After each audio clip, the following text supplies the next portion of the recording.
Chapter 9 of the Science of Getting Rich by Wallace D. Wattles. Recording by Diana Meilinger. Chapter 9. How to Use the Will. To set about getting rich in a scientific way, you do not try to apply your willpower to anything outside of yourself. You have no right to do so, anyway. It is wrong to apply your will to other men and women in order to get them do what you wish done. It is as flagrantly wrong to coerce people by mental power as it is to coerce them by physical power. If compelling people by physical force to do things for you reduces them to slavery, compelling them by mental means accomplishes exactly the same thing. The only difference is in methods. If taking things from people by physical force is robbery, then taking things by mental force is robbery also. There is no difference in principle. You have no right to use your willpower upon another person, even for his own good, for you do not know what is for his good. The science of getting rich does not require you to apply power or force to any other person, in any way whatsoever. There is not the slightest necessity for doing so. Indeed, any attempt to use your will upon others will only tend to defeat your purpose. You do not need to apply your will to things in order to compel them to come to you. That would simply be trying to coerce God, and would be foolish and useless, as well as irreverent. You do not have to compel God to give you good things, any more than you have to use your willpower to make the sun rise.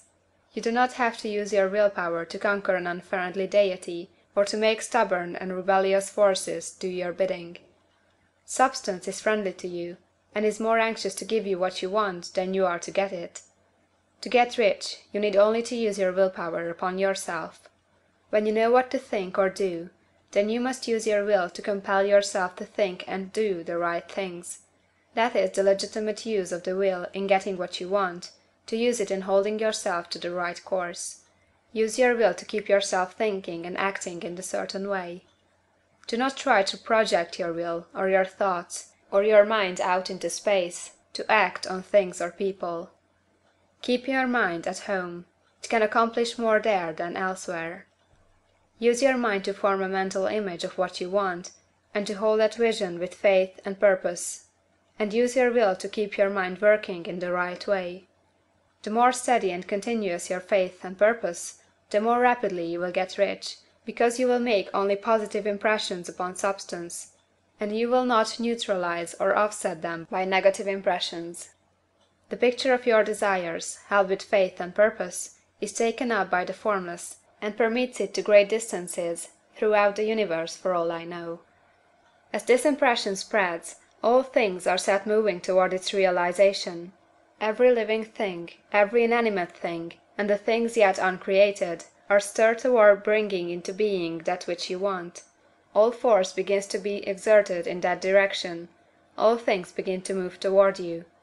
The minds of people, everywhere, are influenced toward doing the things necessary to the fulfilling of your desires, and they work for you unconsciously. But you can check all this by starting a negative impression in the formless substance. Doubt or unbelief is as certain to start a movement away from you as faith and purpose are to start one toward you.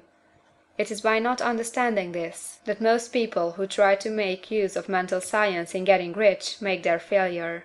Every hour and moment you spend in giving heed to doubts and fears, every hour you spend in worry, every hour in which your soul is possessed by unbelief, sets a current away from you in the whole domain of intelligent substance. All the promises are unto them that believe, and unto them only. Notice how insistent Jesus was upon his point of belief, and now you know the reason why. Since belief is all important, it behooves you to guard your thoughts, and as your beliefs will be shaped in a very great extent by the things you observe and think about, it is important that you should command your attention.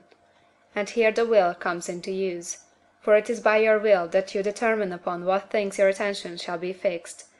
If you want to become rich, you must not make a study of poverty. Things are not brought into being by thinking about their opposites. Health is never to be attained by studying disease and thinking about disease. Righteousness is not to be promoted by studying sin and thinking about sin, and no one ever got rich by studying poverty and thinking about poverty. Medicine as a science of disease has increased disease. Religion as science of sin has promoted sin. and economics as a study of poverty will fill the world with wretchedness and want. Do not talk about poverty, do not investigate it or concern yourself with it. Never mind what its causes are. You have nothing to do with them. What concerns you is the cure. Do not spend your time in charitable work or charity movements. All charity only tends to perpetuate the wretchedness it aims to eradicate. I do not say that you should be hard-hearted or unkind, and refuse to hear the cry of need. But you must not try to eradicate poverty in any of the conventional ways. Put poverty behind you, and put all that pertains to it behind you and make good. Get rich, that is the best way you can help the poor.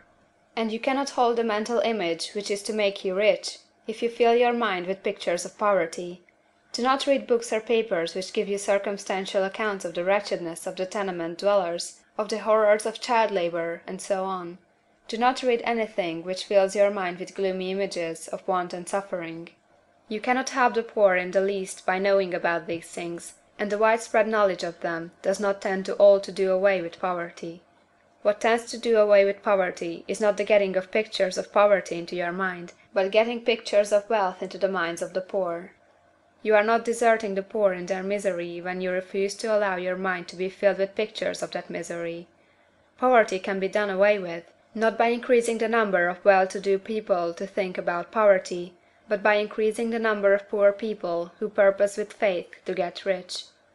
The poor do not need charity, they need inspiration. Charity only sends them a loaf of bread to keep them alive in their wretchedness, or gives them an entertainment to make them forget for an hour or two, but inspiration will cause them to rise out of their misery.